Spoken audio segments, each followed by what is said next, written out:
पश्चिम बंगाल में दक्षिण दिनाजपुर जिला के एक गांव में नींबू डकैत नाम का एक खतरनाक डाकू रहता था।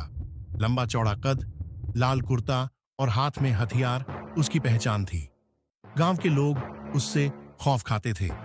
चोरी की हर वारदात का नाम उसी से जोड़ा जाता था, खासकर जब बात हल्के बैल या गांव की अन्य जरूरी चीजों की होती थी।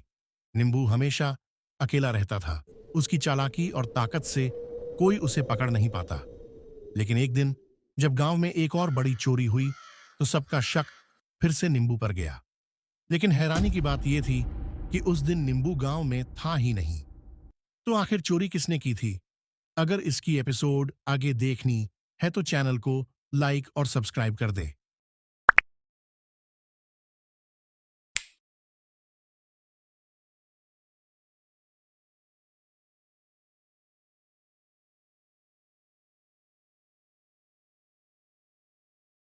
पश्चिम बंगाल में दक्षिण दिनाजपुर जिला के एक गांव में नींबू डकैत नाम का एक खतरनाक डाकू रहता था। लंबा चौड़ा कद, लाल कुर्ता और हाथ में हथियार उसकी पहचान थी। गांव के लोग उससे खौफ खाते थे। चोरी की हर वारदात का नाम उसी से जोड़ा जाता था, खासकर जब बात हल्के बैल या गांव की अन्य जरूरी चीजों की होती थी। नींबू हमेशा अकेला रहता था। उसकी चालाकी और ताकत से कोई उसे पकड़ नहीं पाता।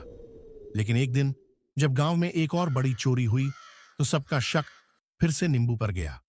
लेकिन हैरानी की बात यह थी कि उस दिन नींबू गांव में था ही नहीं। तो आखिर चोरी किसने की थी? अगर इसकी एपिसोड आगे देखनी है तो चैनल को लाइक और सब्सक्राइब कर दे।